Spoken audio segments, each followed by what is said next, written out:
င်္ဂလာပါခင်ဗျာကျွန်တော်ကတော့ခိုင်ပုံဝက်ဖြစ်ပါတယ်ဒီနေ့မှာတော့ဝက်ကလေးတွေမွေးဖွားပြီးနောက်ပိုင်းမှာလောက်ဆောင်ရမယ်အမီဖြတ်ရှင်းပါဇက်ပိုးသားစစ်တိုက်ပြီးဝမ်ပြက်ကာကွယ်စစ်ပေးတာပန်ဒတ်အားစစ်ထိုးပေးရတဲ့အကြောင်းကိုမျှဝေပေးသွားမှာဖြစ်ပါတယ်ဒီနေ့မှာတော့ကျွန်တော်တို့ဝက်အကြောင်းကိုအနည်းငယ်အလှည့်ပေးလိုက်ကြရအောင်ဗျာကျွန်တော်မိုက်ဆွေတွေသိရအောင်အရင်ဆုံးရှင်းပြရှင်တာကဝက်ကလေးမွေးဖွားပြီးနောက်အမီဖြတ်တာပန်ဒတ်အားစစ်ထိုးတာနဲ့ပါဇက်စစ်ဖမ်းပြီးဝမ်ပြက်ကာကွယ်စစ်ပေးတာကိုဝက်ကလေးမွေးဖွားပြီးတရက်ကနေ2ရက်အတွင်းမှာလောက်ဆောင်ပေးရလေးရှိပါတယ်ဒီကြောင့်တွေကိုကျွန်တော်နဲ့အတူဒီဗီဒီယိုမှာလေ့လာကြအောင်များအကယ်၍3ရက်ကနေ5ရက်သာရောက်ပြီဆိုရင်တော့ကျွန်တော်တို့ဝက်ကလေးတွေကိုသဲကွာရှင်းကိုလောက်ဆောင်ရပါတယ်နောက်တစ်ခုကဝက်ကလေးကိုအဆွေဖြတ်ရှင်းဖို့တချို့ကလည်းဝက်ကလေးအဆွေဖြတ်ရှင်းကိုမွေးပြီးပြီးရှင်းမှာလောက်ဆောင်လေးရှိကြပါတယ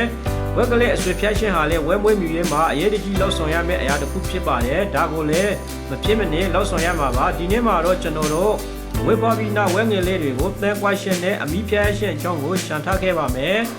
နောက်ထပ်ဗီဒီယိုတွေမှာမှဆက်ပြီးတင်ပြပေးတော့ပါမယ်ဒါဆိုဆက်ကြရအောင်ဗျာဝက်ကလေးတွေနဲ့ပတ်သက်ပြီးပြောရရင်တချို့ကဝက်ကလေးတွေကအခုမှဝက်ဖွားပြီးခါစားပဲရှိသေးတယ်တဲတဲလေးပဲရှိသေးတယ်ဒါမှမဟုတ်ဝက်ခါစားမို့မတမသေးဘူးအော်ပြေဝမှုမရှိသေးဘူးဆိုပြီးစဉ်းစားထင်မြင်မှုတွေရှိကြပါလိမ့်မယ်အဲ့လိုမထင်ပါနဲ့ဝက်ငယ်တွေ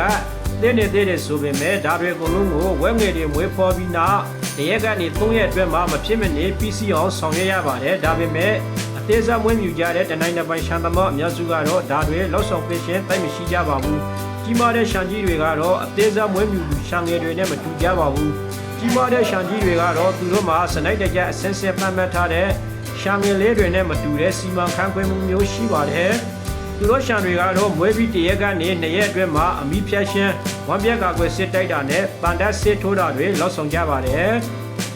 ်ဒါဆိုဝဲမွေးမြူရင်ဘာလို့အမီဖြတ်တာဝမ်ပြက်ကာကွယ်စစ်တိုက်တာနဲ့ပန်ဒတ်အားစစ်ထိုးပေးတာတွေကိုလောက်ဆောင်ရတာလဲဒီလိုလောက်ဆောင်ပေးရရှင်းရဲ့အကြောင်းရင်းကတော့နံပါတ်1အမီဖြတ်ရှင်းဟာဝဲငယ်လေးတွေကိုစီမံခန့်ခွဲမှုပိုင်းမှာပုံမလွယ်ကူစေပြီးဝက်ကလေးတွေလျင်မြန်စွာနလန်ထူနိုင်ဖို့ဖြစ်ပါတယ်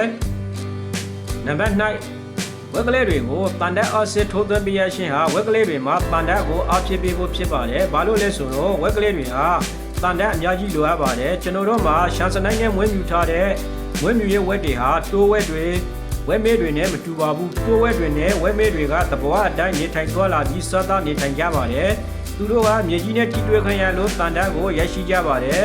်ကျွန်တော်တို့ရဲ့ဒေသခံဝက်မဲတိုးဝက်တွေဆိုရင်မြေကြီးထဲမှာပန်ဒတ်ကိုရရှိနိုင်တာကြောင့်ပန်ဒတ်အားစစ်ကိုထိုးပေးစရာမလိုပါဘူးဒါပေမဲ့ရှမ်းထဲမှာအမြင့်ရှိနေတဲ့ရှမ်းစနိုက်နဲ့မွေးမြူထားတဲ့ဝက်တွေမှာတော့မြေကြီးတွေကသဘောအတိုင်းရရှိနိုင်တဲ့ပန်ဒတ်တွေမရှိတော့ပဲ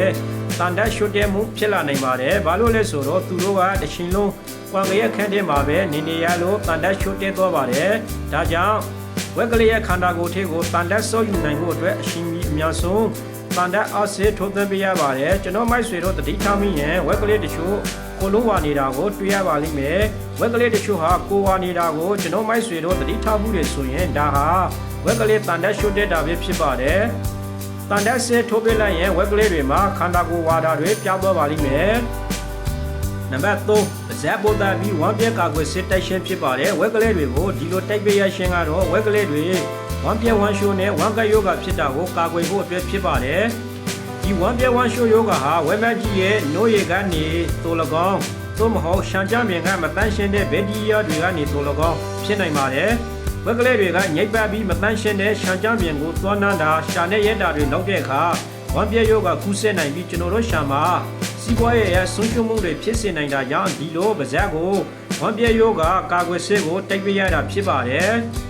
ကျွန်တော်တို့စီမှာဒီဆေးဝါး၅မျိုးကိုမှာယူရရှိနိုင်ပါတယ်စိုက်ဝင်စားတွေဆိုရင်မှာယူရန်လိုက်စာကတော့သီလကြိုစိုးကော်မတီအမှတ်နိုင်ငေါနိုင်ထနိုင်မိုးဆွေလန်းဆေးလေးရက်ွက်တောင်းကလာပါမြို့နေရန်ကုန်မြို့ဖုံးသူများကိုခွန်ငေါငေါ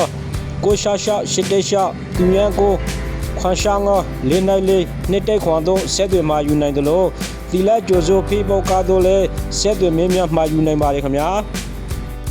ဒါဆိုရင်အမီဖြတ်တာဝမ်ပြက်ကာကွယ်စစ်တိုက်တာနဲ့ပန်ဒတ်စစ်ထိုးတာတွေအတွက်လိုအပ်တဲ့ပစ္စည်းကိရိယာတွေကိုတွားကြရအောင်ပါပထမဆုံးအနေနဲ့လိုအပ်တဲ့ပစ္စည်းကိရိယာတွေကတော့အမီဖြတ်တဲ့ပစ္စည်းကိရိယာဖြစ်ပါတယ်တချို့ရှန်တွေကတော့ဝက်ငယ်လေးတွေကိုအမီဖြတ်တဲ့အခါဓာတ်ဝဲဖြစ်ပြီးအသုံးပြုရတဲ့အော်တိုအပူပေးစနိုက်နဲ့စက်ကိရိယာတွေကိုသုံးကြပါတယ်ဝက်ငယ်လေးတွေကိုအမီဖြတ်တဲ့အခါအပူပေးပြီးဖြတ်တတ်ရပါမယ်ဒီလိုအပူပေးပြီးဖြတ်တတ်ရခြင်းက သွေးထက်တာကိုကာကွယ်ဖို့နဲ့နာကျင်မှုကိုတက်တာစေဖို့ဖြစ်ပါတယ်။တံငွေဖြစ်ပြီးအသုံးပြုရတဲ့ဆက်တွေမှာတော့အော်တိုအပူပေးစနိုက်ပါတဲ့အတွက်လူတွေကအထူးတလေအပူပေးနေစရာမလိုတော့ပါဘူးဒါပေမဲ့ကျွန်တော်မိုက်ဆွေတွေမှာဒါမျိုးဆက်ကြီးရမရှိဘူးဆိုရင်ကတ်ကျက်ဒါမှမဟုတ်ညံ့တာတစ်ခုခုကိုလည်းအသုံးပြုနိုင်ပါတယ်အကယ်၍ညံ့တာသို့မဟုတ်ကတ်ကျက်တစ်ခုခုကိုအသုံးပြုမယ်ဆိုရင်တော့သွေးမထွက်အောင်မိဘူးတိုက်ပြီးနီရဲအောင်အပူပေးကဖြတ်တရပါမယ်ဒီမှာပြထားတာကတော့အမီးဖြတ်ဖို့တည်တံ့ကတ်ကျက်ပါဒီကိရိယာကတော့အမီးဖြတ်ဖို့တည်တံ့ကတ်ကျက်ပါသို့မှမီးအားပါဝင်ပြီးတော့ပါအနီရောင်လေးမြင်ရတာကပူနေတော့ပါသုံးတော့မယ်ဆိုရင်ဓာတ်ငွေဖြစ်ရပါတယ်နောက်ထပ်ဒုတိယအချက်အနေနဲ့ကတော့ဝက်ငယ်လေးတွေကိုတန်တက်အားဆေးပေးခြင်းဖြစ်ပါတယ်ဝက်ငယ်လေးတွေကိုတန်တက်အားဆေးပေးတဲ့အခါရိုးရိုးအားနဲ့အသုံးပြုနိုင်တယ်လို့ဖိုတိုအလိုလျောက်ဆေးထိုးပွားကိုလည်းအသုံးပြုနိုင်ပါတယ်တန်တက်ကာကွယ်ဆေးတွေအနေနဲ့ကတော့အမျိုးအစားမျိုးမျိုးရှိပါတယ်ဈေးကွက်ထဲမှာရှာဖွေရလွယ်ကူတဲ့အမျိုးအစားကိုအသုံးပြုဖို့အကြံပြုလိုပါတယ်ဝက်ငယ်တန်တက်ကာကွယ်ဆေးကိုဝဲမွေးမြူရေးဆေးဝါးနဲ့အစာအယောင်ဆိုင်တွေမှာလည်းမှာယူလို့ရနိုင်ပါတယ်ဆေးထိုးတော့မယ်ဆိုရင်အလိုလျောက်ဆေးထိုးပွားနဲ့တန်တက်အားဆေးကိုအစင်သက်ပြင်ဆင်ထားပါထိုးရမယ့်ဆေးပမာဏကတော့တိုက်စီစီဖြစ်ပါတယ်အနံပါတ်ကိုတော့20တိုက်ကနေ20တိုက်ကိုအသုံးပြုဖို့အကြံပြုလိုပါတယ်အကတိုတိုတဲတဲလေးဆိုရင်ပိုကောင်းပါတယ်အကိုအသုံးပြုတဲ့အခါဒီမှာအခုမြင်ရတဲ့အစမ်းကြောင်းအမှတ်အသားရှိတဲ့နေရာကိုဖြတ်ထောက်လိုက်ပါ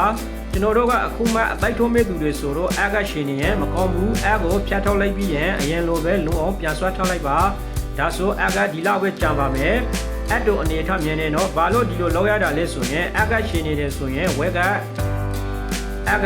သားထီကိုနည်းနည်းဝင်သွားပြီးကျွန်တော်တို့ဝဲလေးရဲ့လေဘဲရိုးထီကိုထိမိသွားတာကိုကာကွယ်နိုင်ဖို့ဖြစ်ပါတယ်ဆေးထိုးတဲ့အခါလေဘဲကျွဲသားကိုထိုးလို့ရတယ်လို့ပေါင်ကျွဲသားကိုလည်းထိုးလို့ရပါတယ်တန်တက်ဆေးထိုးနည်းကမခဲပါဘူးမိုက်ဆွေတို့ကဝက်ကလေးရဲ့နှစ်ဖက်လုံးကိုအခုလိုပြတ်သားထားပြီးတိုက်ကင်ပါပြီးရင်လေဘဲဘေးဖက်ထီကိုထိုးသွင်းပြီးဆေးကိုဖိလိုက်ပါပြီးရင်ဝမ်းပြက်ကာကွယ်စစ်တိုက်လိုက်ပါဒါဆိုပြီးပါပြီတတိယအချက်အနေနဲ့ကတော့ဗဇက်ကတိုက်တဲ့ဝမ်းပြက်ကာကွယ်စစ်ဖြစ်ပါတယ်ကျွန်တော်မိုက်ဆွေတွေအနေနဲ့ကတော့ဘေးအမတ်တစ်စိုက်ဖြစ်ဖြစ်အလုံးတူတူပဲလို့ပြောရှင်ပါတယ်ဘေးအမတ်တစ်စိုက်ဖြစ်ဖြစ်သုံးလို့ရပါတယ်အရှိမပုံရအောင်အမီးဖြတ်တဲ့နီလန်းကိုအခုပဲသွားကြည့်ရအောင်ဗျာအမီးဖြတ်တဲ့အခါပထမဆုံးအဆင့်အနေနဲ့ပြည့်စည်ကိရိယာတွေကိုအရင်ဆုံးပြင်ဆင်ရပါမယ်အမီးဖြတ်တဲ့ပြည့်စည်ကိရိယာကိုပြင်ဆင်လိုက်ပါကဲအမီးဖြတ်တာကိုကျေးလိုက်ကြရအောင်ဗျာအမီးဖြတ်တဲ့အခါအမီးရန်ကနေလက်ကဝတ်တစ်စိုက်စာခန်းရှန်ထားရင်လုံလောက်ပါပြီအခုလိုဖြတ်လိုက်ပါပြီးပါပြီဖြတ်တဲ့အခါမိကိုမိနီအောင်အပူပေးပြီးသုံးဖို့ကျွန်တော်အကြံပြုလိုပါတယ်နောက်တစ်ကောင်ကိုလည်းအရင်လိုပဲလက်ကဝတ်တစ်စိုက်စာရှန်ပြီးအမီးကိုဖြတ်ပါပြီးပါပြီ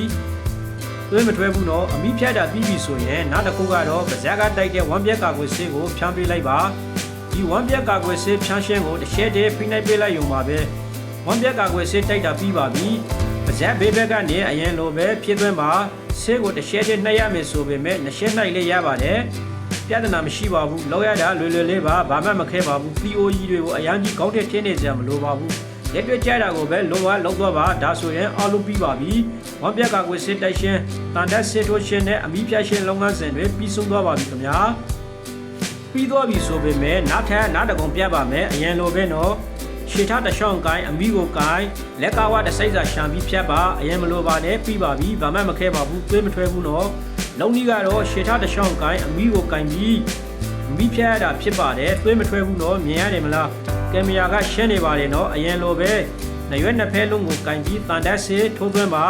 တန်တက်စစ်ထိုးတဲ့အခါဒီဘက်အားရှင်နေရာကိုထိုးရမှာပါထိုးသွင်းရမယ့်နေရာကဒီနေရာပါပဲပြီးတော့မိုက်ဆွေတို့ဝမ်းပြက်ကာကွယ်ဆေးကိုတစ်ချက်တည်းဖြစ်စေနှစ်ချက်ဖြစ်စေနှိုက်ပေးလိုက်ပါဒါဆိုရပါပြီပြဿနာမရှိပါဘူးအမီးဖြတ်တာစစ်တိုက်တာနဲ့တန်တက်စစ်ထိုးတာတွေအလုံးကဘာမှမခဲပါဘူးဟုတ်ကဲ့ဒီနေ့ကတော့ဒီလောက်ပါပဲနောက်ထပ်ဗီဒီယိုတွေမှာဝက်ငင်မွေးပြီးသားအသက်သက်ရှင်တဲ့အဆွေဖြတ်ရှင်းကြောင်းကိုတင်ပြပေးသွားပါမယ်နောက်ထပ်ဝက်မွေးမြူနဲ့ပတ်သက်တဲ့ဗီဒီယိုတွေကိုလေ့လာရှင်းနေဆိုရင်တော့ကျွန်တော်ရဲ့ Facebook Page နဲ့ YouTube Channel ကိုလည်း Follow နဲ့ Subscribe ပါလောက်ထားပေးဖို့မမေ့ပါနဲ့နော်ဒီဗီဒီယိုကတော့ဒီလောက်ပါပဲကျွန်တော်တို့နောက်ထပ်ဗီဒီယိုတွေမှာပဲပြန်လည်ဆုံတွေ့ကြပါမယ်ကြည့်ရှုအားပေးသွားတဲ့အတွက်အားလုံးကိုကျေးဇူးတင်ပါတယ်ခင်ဗျာ